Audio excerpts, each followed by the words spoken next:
Hello my friends, welcome to my YouTube channel. আজকে আমরা একটা নতুন চ্যাপ্টার স্টার্ট করব, সেটা হচ্ছে electric field and it's potential. Electric field and it's potential.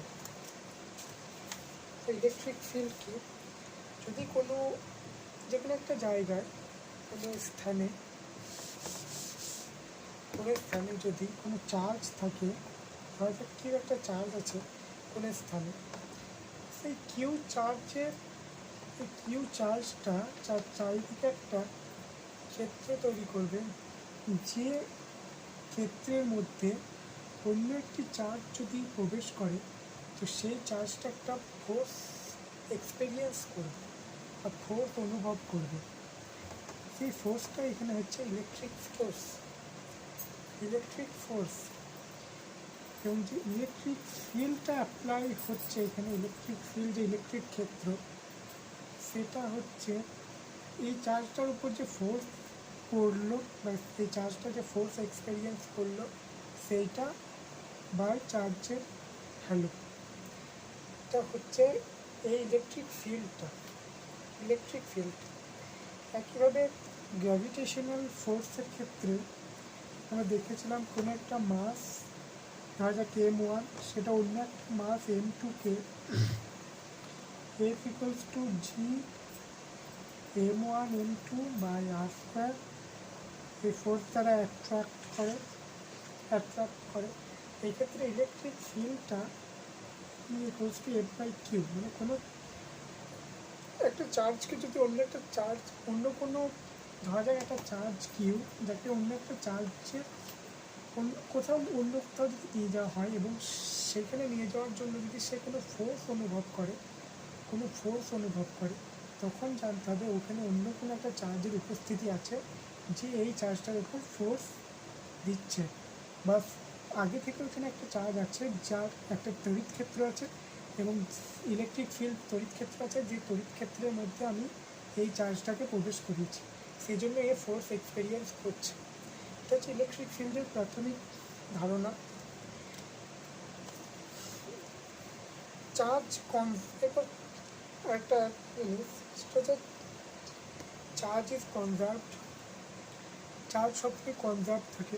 একটা আইসোলেটেড বস্তুতে বা আইসোলেটেড কোনো একটা সিস্টেমে চার্জটা সবসময় কনজার্ভ থাকে। একটা আইসোলেটেড মিডিয়ামে বা সিস্টেমে চার্জটা সবসময় কনজার্ভ থাকে। কোনো চার্জড বডি বা সিস্টেম তৈরি করা সম্ভব বা ধ্বংস করা সম্ভব, কিন্তু কোনো চার্জকে ক্রিয়েট বা ডেস্ট্রয় করা পসিবল নয়। It is impossible to create a charge or destroy a charge, but it is possible to create charged particles or destroy a charged particles or charged systems. Okay, এটা হলো চার্জের conservation property. এরপর আসছে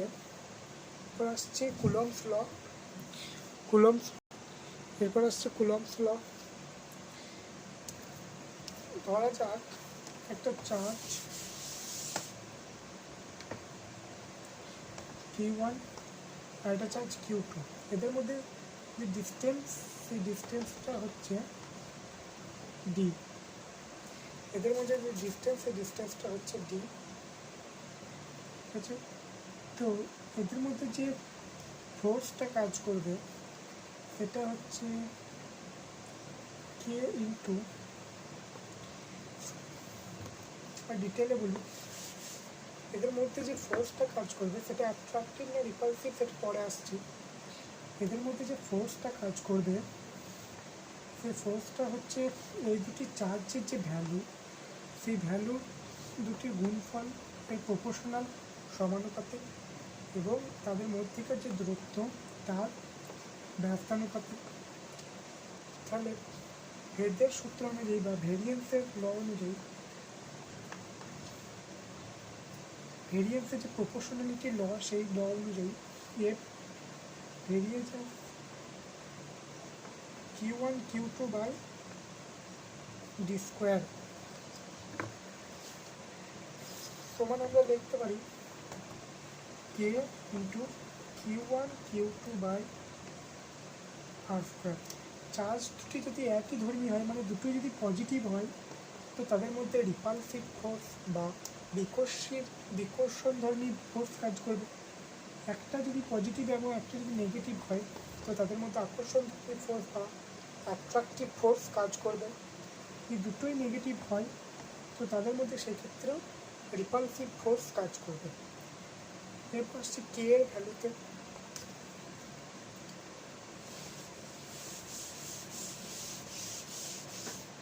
আমরা পেলাম কি F সমান কে Q1 Q2 by R square.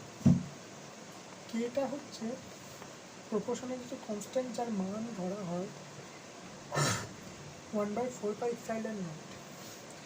Epsilon নটটা হচ্ছে permittivity of free space.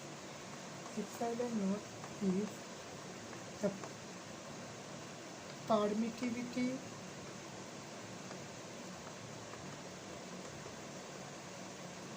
of free space or vacuum. Free space or vacuum.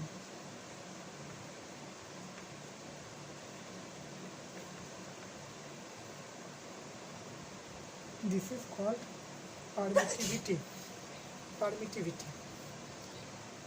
এর ভ্যালুটা হচ্ছে 9 × 10⁹ ইউনিট যেটা আসবে নিউটন মিটার স্কোয়ার আর কুলম্ব স্কোয়ার।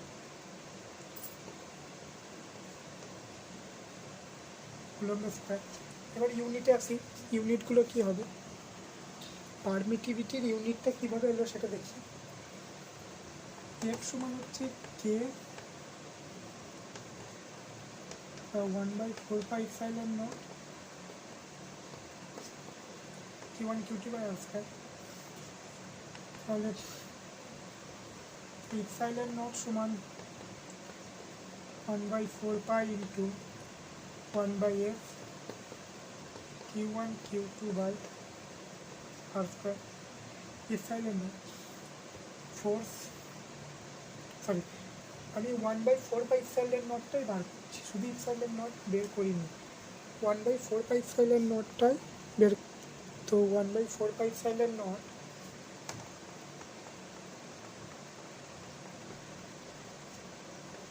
সমান Q1 Q2 by f R square. তাহলে এর একক কী হবে, এটা তো কুলম্ব, চার্জের একক কুলম্ব। তাহলে ইউনিট অফ 1/4πε0 ইকুয়ালস টু চার্জের একক কুলম্ব। তাহলে কুলম্ব স্কোয়ার আর নিউটন এটা মিটার স্কোয়ার। তাহলে এর অ্যাকচুয়াল যে ইউনিট সেটা হচ্ছে coulomb square newton inverse metre inverse 2। Okay, এটা হচ্ছে 1/4πε0 একক। আগেরটাতে মনে হয় আমি 1/4πε0 এককটা অন্য কিছু লিখেছিলাম। তো যাই হোক, এটা হচ্ছে 1/4πε0 মানে রিয়াল একক, বা এটা রিয়াল একক, বা সত্যি এটাই একক আর কি। এরপর কুলম্ব যে ফর্মুলা বা কুলম্ব ল, তার ভেক্টর ফর্মটা দেখব। তাহলে Q1 Q2 দুটো চার্জ, তাদের মধ্যে সেপারেশন অফ ডিস্টেন্সের সেপারেশন আর ভেক্টর, এদিকে এফ ভেক্টর কাজ করছে। তো এফ ভেক্টরটা এক্ষেত্রে হবে কে Q1 Q2 আর আর স্কোয়ার আর ক্যাপ বরাবর কাজ করছে। Sorry, K Q1 Q2 by R Q হবে, আর ক্যাপ বরাবর যদি কাজ করছে, এখানে ভেক্টর দিলে অসুবিধা নেই।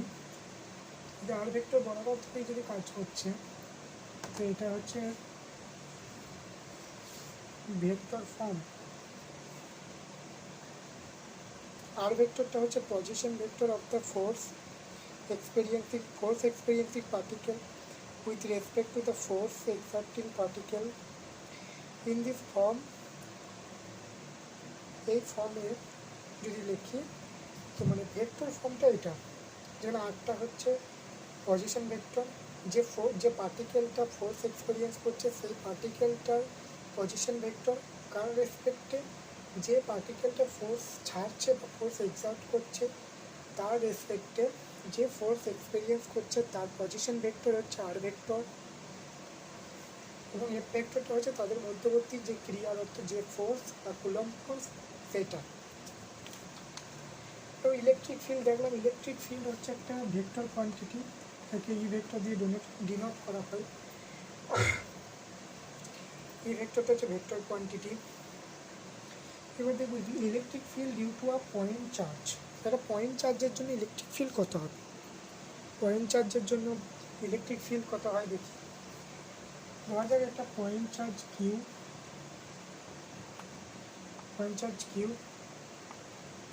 এ পয়েন্ট একটা পয়েন্ট চার্জ কিউ এবং পি পয়েন্ট এবং কিউ পয়েন্ট থেকে আর দূরত্বে একটা পয়েন্ট আমি কল্পনা করলাম পি, এখানে একটা চার্জ আছে ধরলাম স্মল কিউ। ইলেকট্রিক ফিল্ডটা এদিকে কাজ করছে ই ভেক্টর। এবার এই কিউ চার্জটা একটা ইলেকট্রিক ফিল্ড ক্রিয়েট করবে, যে ইলেকট্রিক ফিল্ডটা ফোর্স এক্সার্ট করবে, যে ফোর্সটা এই চার্জটা এক্সপিরিয়েন্স করবে। তো এই চার্জটা দ্বারা তৈরি হওয়া ইলেকট্রিক ফিল্ডটা কত বা ইলেকট্রিক ফোর্সটা কত, F equals to kiwi vector. এখন কুলম্ব ল অনুযায়ী এই দুটি চার্জের মধ্যে ক্রিয়াশীল বল, এই দুটি চার্জের মধ্যে কুলম্ব ল অনুযায়ী দুটি চার্জের মধ্যে ফোর্স হচ্ছে